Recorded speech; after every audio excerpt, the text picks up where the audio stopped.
Natural Samoa water, the taste of nature.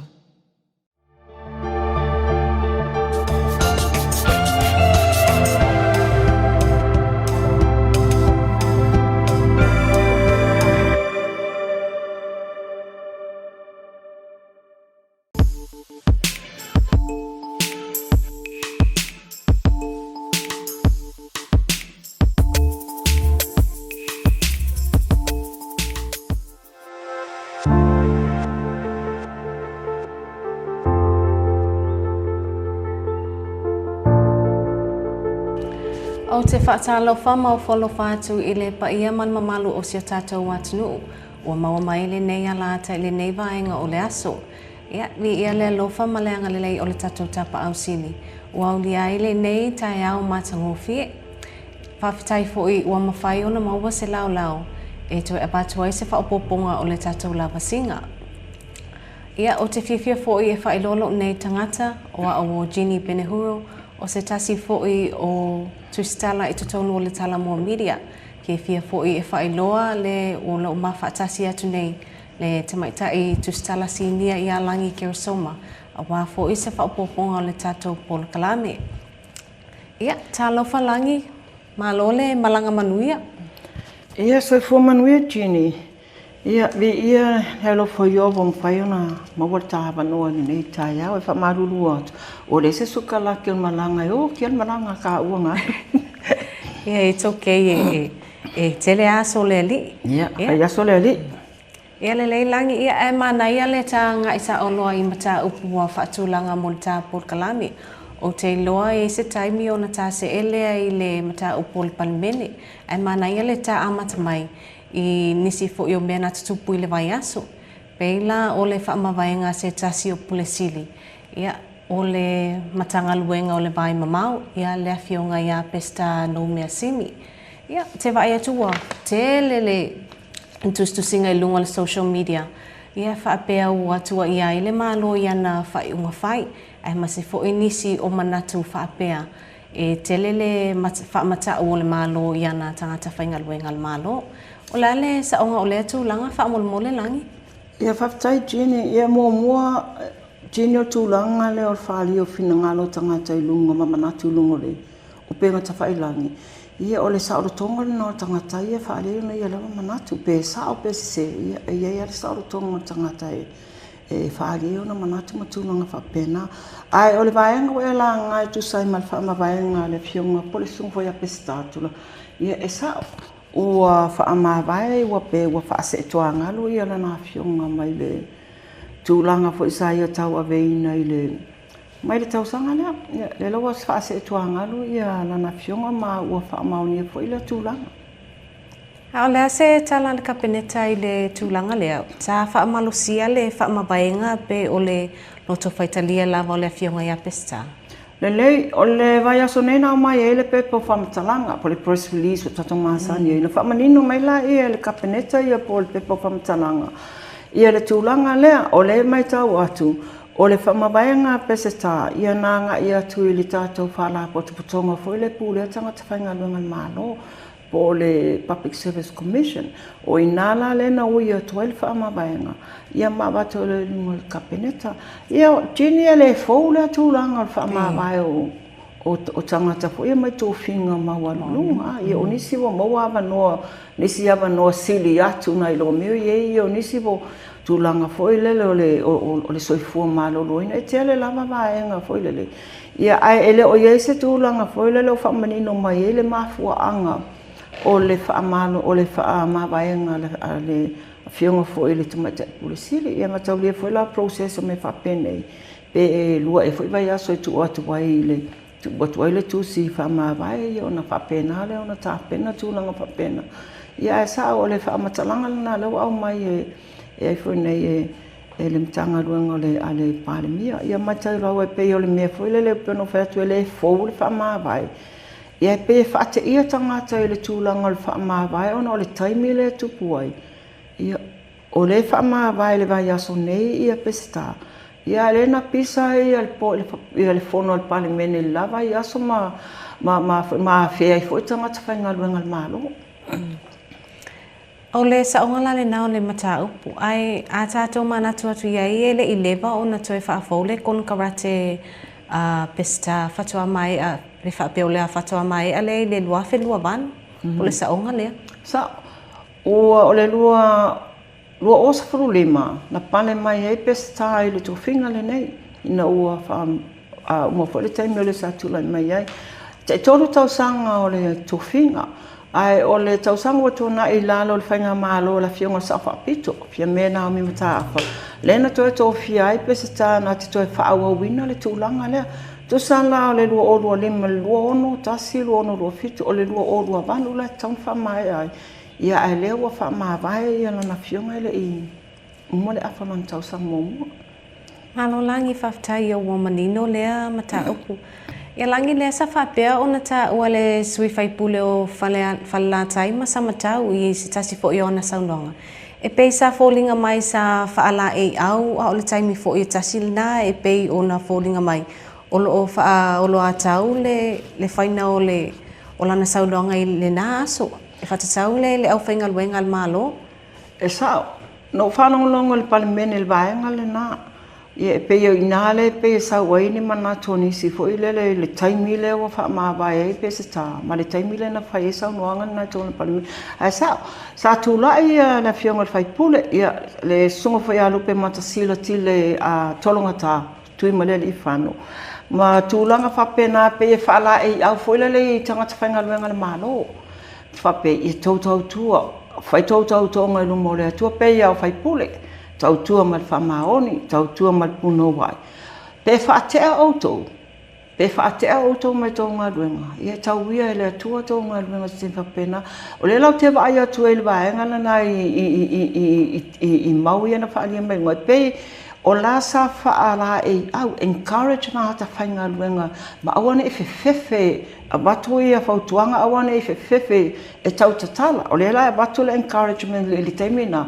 Ia toe alu atu e masevaenga foi le tua pe ona saunoa ia le pale mia ua o le tulaga saʻo la pe no fo malu ia tangata whainga wenga ia react is tulaga whapena lena tulaʻi la fioga le pale mia ma saunoa tali ia i le vaenga lea ona o i tonu ale pe le tupu le toʻa le i le vao le malo ma tangata whainga wenga le malo o le iloa i latou po ia faalogo ma taulia fast food tausaga o galulua e tagataga i lalo le o le pulenga le HRPP i o le mindset ai tasi le manatu i al kapeneto le temi nei po le malo o le alava o anga i la tau le lana saunoa la fionga le palemia ia la uli o le mea tonu ale le toa le vale e le o sita ia le lana saunoa ia o le tūlanga le iai o le kapeneta o le malo e pule tangata whaingaruenga, e tataula tangata whaingaruenga o nei usta ia vaenga ia au mai le malo ale usitai.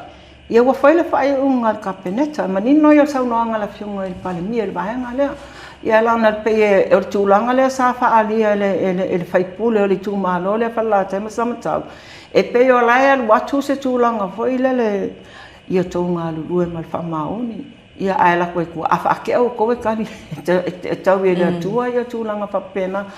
Mai tau mai la jini, o le vai aso taluai le na whai ele whonga ia tonu o le palemene. A o le vai aso nei le ua whaama vai ai ia i fui nei. Besta. E le ngata na, o le fui na whea le fionga e le whaipule. Le tō whinga leo lo a tula e nei le fionga i le kōwana o le whale tupe o le tutonu le atunu. O le mea tasi o tangata whainga luenga o mahani malo la tau nei. Ia le fuela peye e angia mai lana saunoanga o suinga nei. Le la tatele i o atu tula fono. E peye o suinga ia le whaatino nei le malo le tula fono o whale tupe. E peye tauanga e fuela le USA nisi. Ia le na manino fo saunoanga la fionga le palemia. O le tūla fono, na tau lava le suafa o le kōwana. E le whaape o whai le tūla fono nei o le kōwana.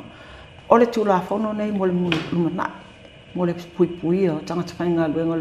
Ai maise le tangata o le rato tūla i mai le tofile o le kōwana. Whafitailangi le ua manino le fo i le mata upu ia. O le ata se ea tui tamata upu o le whaamasinonga. Ia, mo mato ai pisa lava tangata i nisi fo i o molianga o lo whaape ona. Moli ai le taitai o le tuanga i le afionga ia tui le epa sa i le malia le ngoi. Po le ase update mai le whaamasinoga I lea case whamalmo le langi. Ia o le pusao lava ia tini e le fou le tūla I o le fionga po le susunga fo o le ia le tula e pai lungo le whamasinoga. E le pei lava fo o isi tai ia le fo tato mai tau po le ale mawalungo tūlanga I umia le tangata. E le fo I lava le whamasinoga e le isi se sili a tulunga le whamasinoga. Ai o le fasili o e langa e lua ia mata upu ese separate matters le o toi tula ia tula e pai lungo le whamasinoga le vai aso nei. O le mata upu mua mo le sila fia fo le tato au whaafonga lau mai mua. O le lua vai aso talu ai. Na tau fia I leo ia tula epa. Whaalua tau fia le vai aso I tasi. O le tau whenga mua e mafua matoi mo lia e mafua mai I lona leo si ta I o le polo a inga le whamasinoga. O le polo a inga la le whamasinoga na tu ina tia te ia tapu le toe whaia o ni whaamatalanga I lungo le upenga ta whailangi. Whaamatalanga foi o tu ititi ai me a tamali anga o sesi tangata. Pei tai o lena whaia la fonga la fio le pole sunga ia tula epa. I lungo langa por kalame maasani ma tu stala ma lau whasalau. Ia lela na au mai e lo le vai aso le mai mua buona. Lua aso mulmule ato e tau fia mai o le mea la vai tasi. O la fonga foi whapena. Ia e se la tangata le wa whaia ia le tangi whaasanga ia te ia.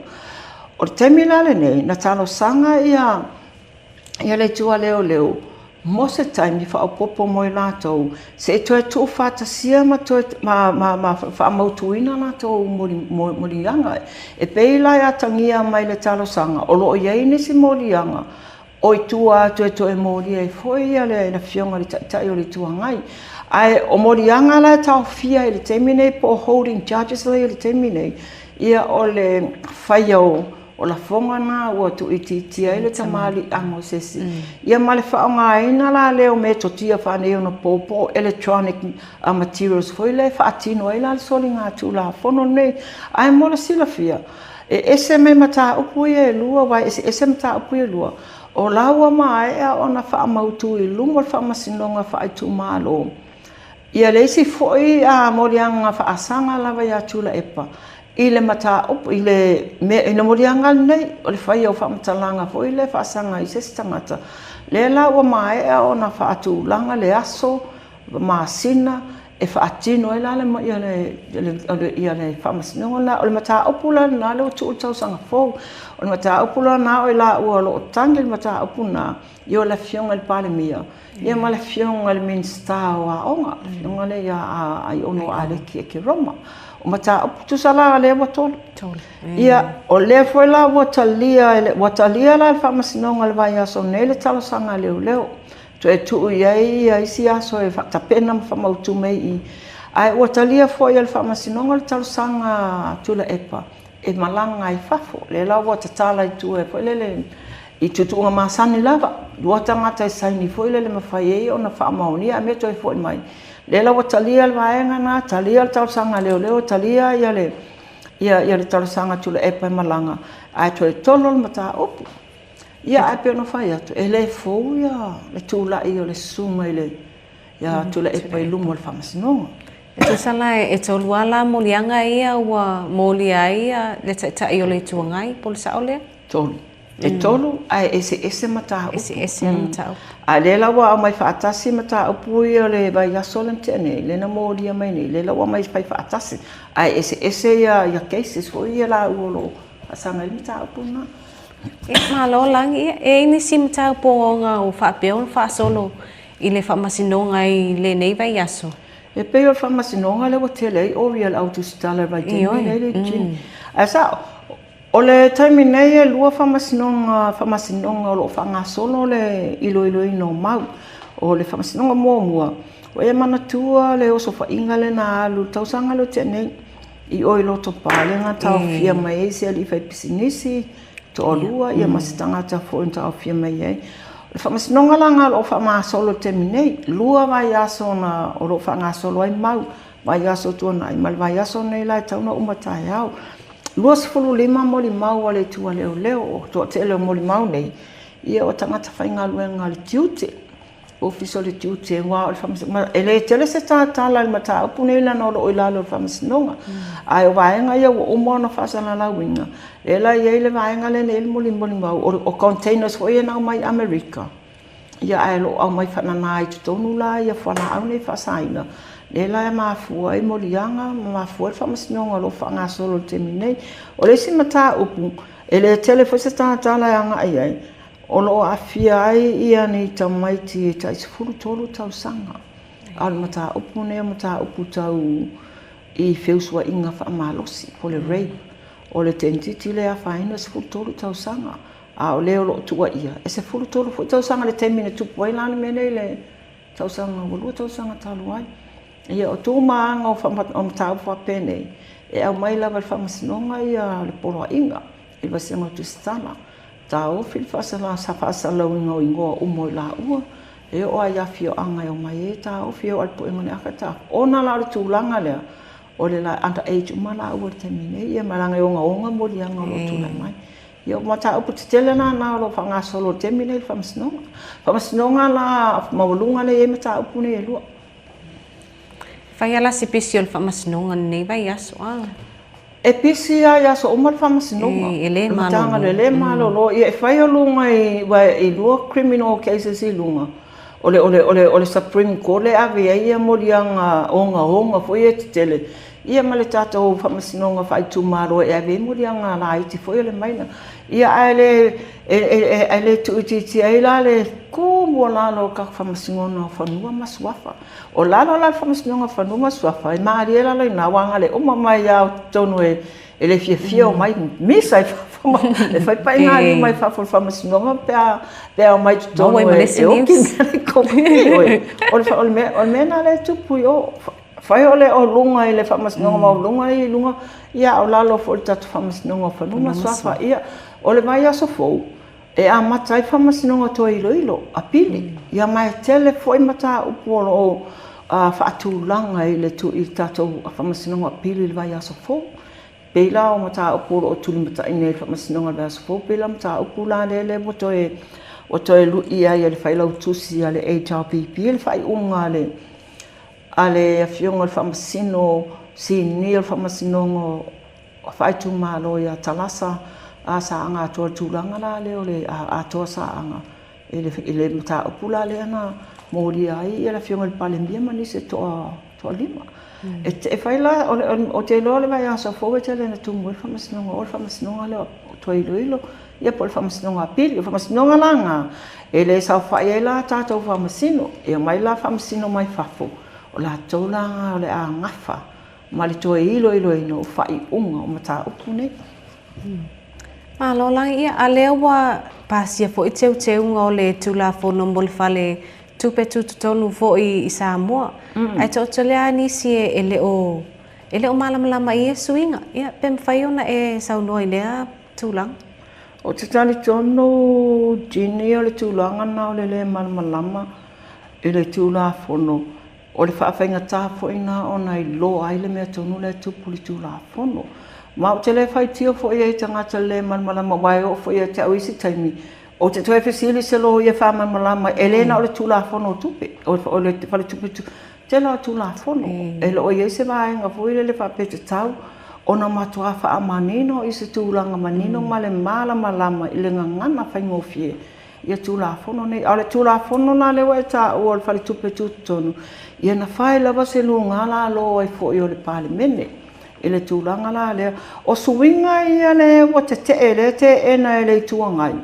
Le whapeo ni suinga fou, le sawa ni umani, ni uame uma. Ia o lena manino sau noanga la fionga le pale mia I lunga le pale mene. Ele I suinga na whai anafi. O le lua o se fulu wiwa. Le taimila lea le wa wo fimai tonu ia la auli o le sui o le fast. Nga o ia le tonu. O inana forasia ai a mata forasia mai ele ana batau lea ale fast. Lela sawa te tonu maswinga ia. Pei o lana saunoanga, tilo e la tau masila. Po le asa mea ese mai mea o te tupune mai la tau what can be done differently fo le la tau taimi. Ia lela wa mai tilo te lo mea ia.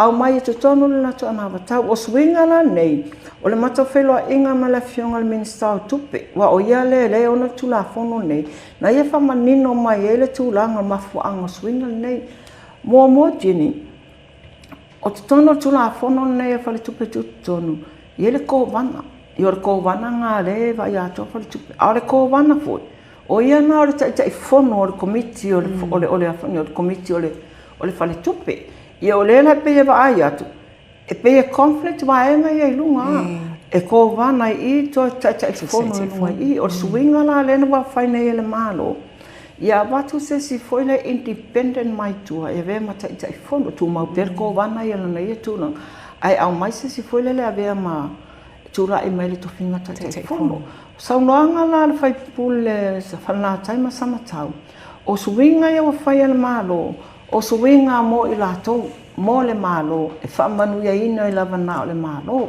a watu foi lai te tonu le tangata le sau mai tua le la watu whata tai fono o se tangata whai pisinisi o le a manuia e foi na o pisinisi a le o tangata mo le atu nuu o maula ia le sa fola sia e lunga le whai pule a whalatang sangatau ngai lupe matasila a tile tolonga tātu ma le whanu o lona ia lana manatu ntu mai ma whamisinunga o suinga o mea le lei ai e tatau i le malo ona sila tatoa i suinga ia a wale manuia mo le atunu ia lena manino al saunoanga al palemia e le ni suinga nafi o suinga wa leven whaata atia mai le lua o se furuiva le wa mai whatau nu e o suinga la nei le peo nei saunoa e le wa e le vaenga le wa abeta miliona i tu malo e tasinga suinga le wa maua si pensione o tangata matutua ia le wa maua ia tupe iPhone a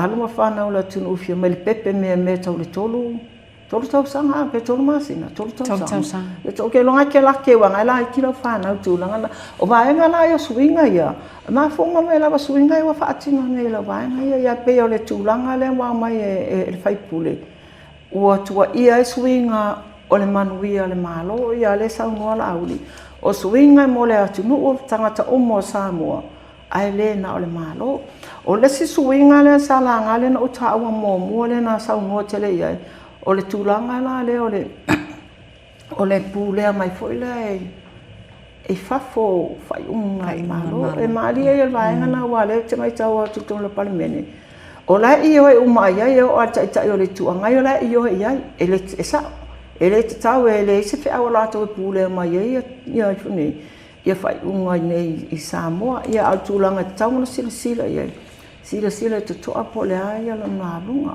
o suinga foi la le na fai le suele ma foi le ven le suinga le ko vana ma le tau su le vai ma le o le ko vana ma le tai fono ia le na sau no ia fai ia le palemia o suinga e le o patino i le o tula i mai tono le tofi le tai minei ai mo le lumana ia pe elena atangia mai na ua fa ma vai ia pe se tale va pe le oso ma fa fo tanga tele i mei na la nga le fono tanga ia na fa vesi foi ale palemene le na so le i sa noanga le fai pule fa na taima ma sa matau ia le na ia tato mai tau watu le na i ulama na tau fi le fonga fetalai le tele o fa matalanga fo ia le o mei na la fonga awa o ia le sa pule sili le teimio le EPC ia le sa uno mai na ia teimina ia e ono miliona ia tupe mamana maua sa le me uma mai taula ona fune ona famanuia le HRPP wal HRPP le pena sa o teimina ia le na tali le ia le palemia ia o le EPC le tau pena pe ona sa uno ia le sa be fo mamista mo le tau pena tanga me ale EPC mai la auli o la struck o le APC o le toi batele si tupe ia o le vai nga mala ia le tom faile malo ia faini swinga ia le leima mautu ia o le toi tupu mai tulanga ia a le tulanga lava ia o le tula fono ia ua pasia na sila fia e na saungoa lava tula e patai o le tuanga e pasia le tula fono lau te loi pasia a e wha mau pele te ale la tau tu i swinga nei ua whaatino Whaftai langi mo le whamanino ngā fo i o vaenga taitasi a wau te lo O vaenga ia e te tau lava o na matua i manino a wale no fosila fia fo i ana mamalo le atinu. Ia awa e faisi lave o le tūlang. E faisi lave o tūla fono uma. E mana ia o le mele na whai lo ofisi o whai ngā pālota, ali whai pālota swinga ia na whai. Ina o i tua, wha amala malama i tua i... O i tua i a fioanga i tū mālo. Ai i awa i o le mena i tauna whai e matanga ruenga i lato tūla fono. O le tele o tātou tangata. E le o malama le tele o isi tūla fono. E maali e la newa e la ngalwa e ngalina. E o lawe lunga whamasinonga. O isi te mea peka ke te e fwela la ai pe whaasa au mai le whamasino ma whaanu le masi whaasa au mai le whamasino le whaawinga ino le tūla fono. Pea whaingi whinga ngā lo ia. Ia e atangia ina a tonu lava ia isi tūla fono e le o manino. Ai o alame tā uana te tau ana matua wha manino. Le tūla fono I upu whai ngōwhie. E ma whai e o na malama ma awe ngōwhie tangata ia. Ia upu ia wa o meo tūla fono le whai ngōwhie. O legal terms ia mkua whainganga e kau whai. Malo, ia le ua mai tau bato le ua suia le Te Wila Festival I le Mea Sina Festival. Ia, e a foi. Le foi ua mai o le aso nafi sa whaapea o na launch ai pe whaalawilo ai le whaailo po le logo. Ia, pe tala whengai le swinga langi a ua lawiloa sa mua I le Te Wila Festival. Ia, pe tala whengai pe le ai. Ia e le inga whenga mangaku ia I vaenga le wata ule pokalame. Au te iloa e au ia o le e sa o le Te Wila ma popular te le Te Wila talu na amata mai. Ia ole nā foi vai te mea mea le au sau tonu foi le lo tangata tā whamai whafo. Ai masalo ai ole swinga le wa whaine, wa ai toi toma anatu tini. E tau le Te Wila. Ai toi titi lava o tūmanga Samoa ma o mea Samoa le whaatino I te tonu. Ia mo le whaatoi ta inga o pese whaaleanga nuu, o siva whaaleanga nuu, o mau ulu me whaapena, o tala tuu mai aso ia le whaamatala foi e tangata. O e o ai tālonga, ia fo tālonga whale anga nui whai. Peila pe e mafuli I tūmaanga ma sani o tangata sa Samoa. Le vai aso a tonu ai ol vaenga na sila I le malo wa te tauna sui ia le ngol me o Te Wila I le mea sina. Ia ai pe e pe mana ia fo. Awa le tau te pepe se tele ia le mea sina Samoa le pole amala a tau le mea sina pe wa e tasi pe rua pa alpo tawa whai uma ia mea uma. Ia le lawa o le wa maa e ona pāsia le pale mene I le vaenga le mene. Ai le la pe wana nafi le whatoa whaalau I loa ai. I aloa ia ma whaai lau I loa le whaai lo po le loko la le mea sina a Samoa. Ia wa o le vai aso fowe ana tai le tato mea sina week.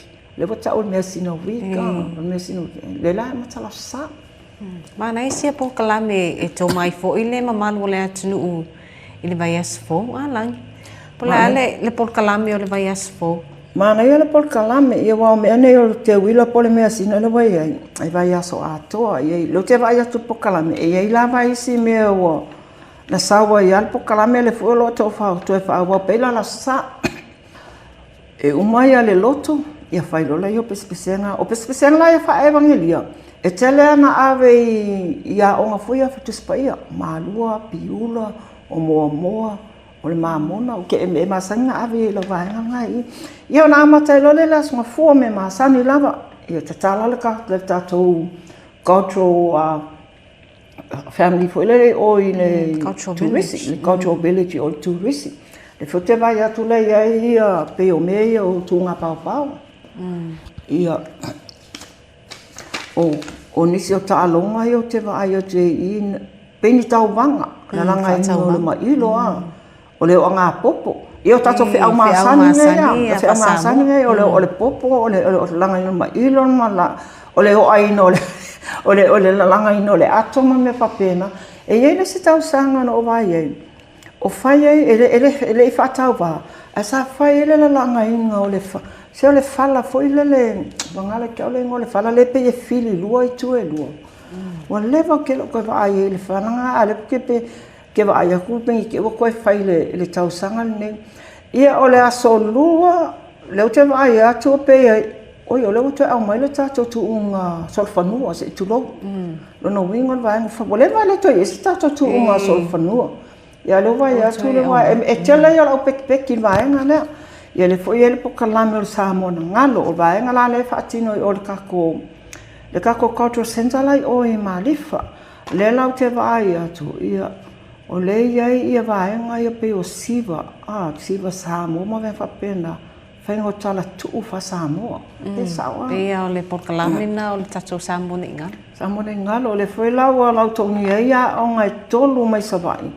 E whaatino ino le vaenga. Tasi le mea māneia, o mene Samoa na ngalo. Samoa ne ngalo. Awa ne ngalo lau Samoa. Ai tue whawhangu ai la tatou tala tuu. Tala tuu fo ia ai pe la koe acte ka mai til vaenga le i. Mana e si whama i te lea wau te manutua o le matowai taimi i Samoa ne ngalo.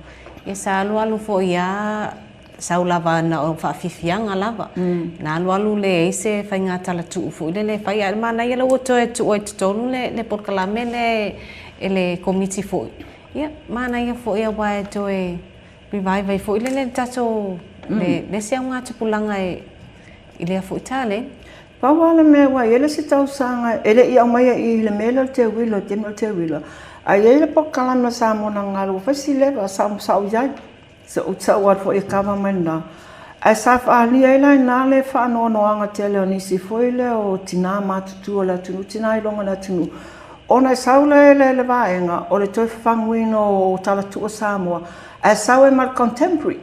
Sawa ton mat nga ke lea faiti o inga fo yo la to sa fa tu langa ina ba ai kalo sia ia tato por caramelo fata auto mai ia taula e pe tato tala tu ma nga fo ile le tato tu e wala ku sa wa ia tini ko kelo au tu puranga le ne mu ka le lo ai ka ku ka tu no mai ia le la e mal tato tu nga fa tasi o te lo tasi le highlight o le mea singa tasi lua tolu fa lima ono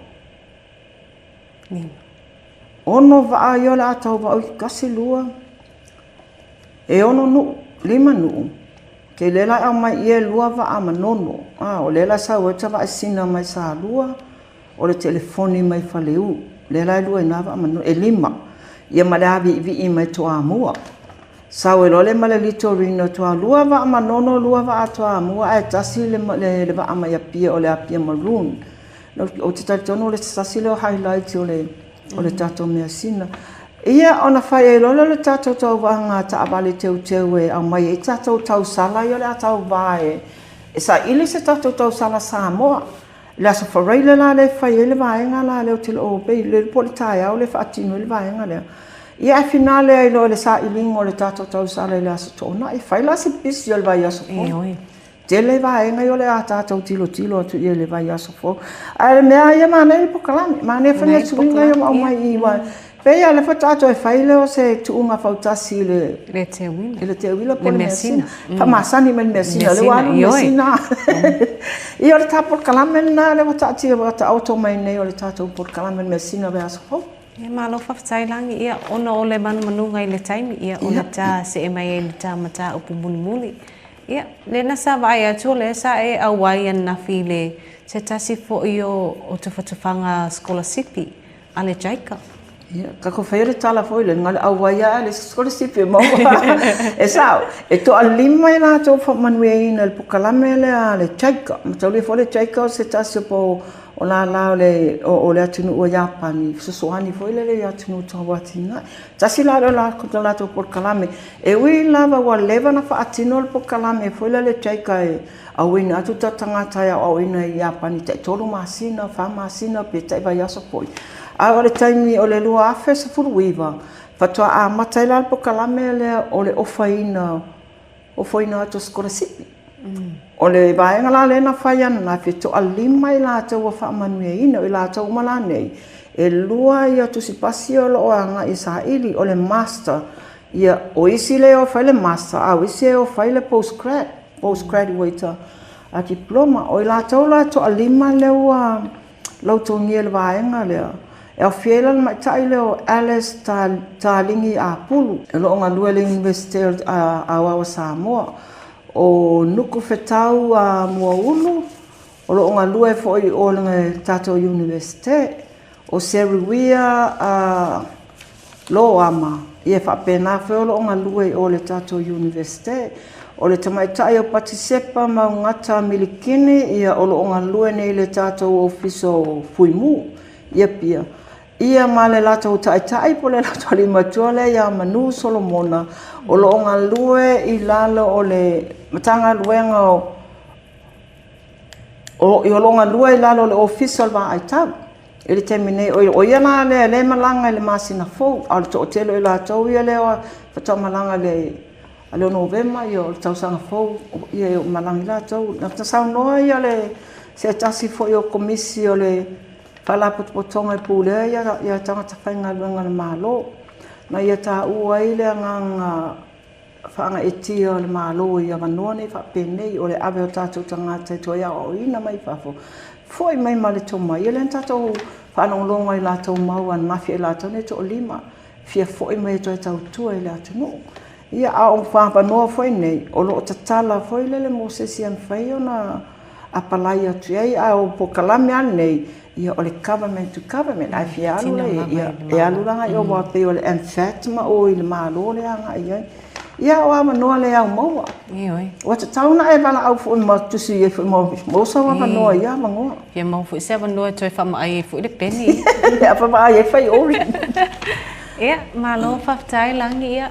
Masalo le wata o mai ile si o yo le tapon kalani. Tantonu ua manino fo ile fa fonga anga male mai mo mai o tatu tangata e mai se pa anga masani. Ile fa manino ina fo I onisi o mata upu. Ai mo mole atu le wha malo ma le wha pitai mo le nei aso. Wha malulu atu foi. O se ngangana po se upu uala ese. Ia, wha mangalo le au au na. Ai o le tatou por kalame le nā mo le nei vai aso. Tatou toi whailoa I pēr. Tō whāsui fua.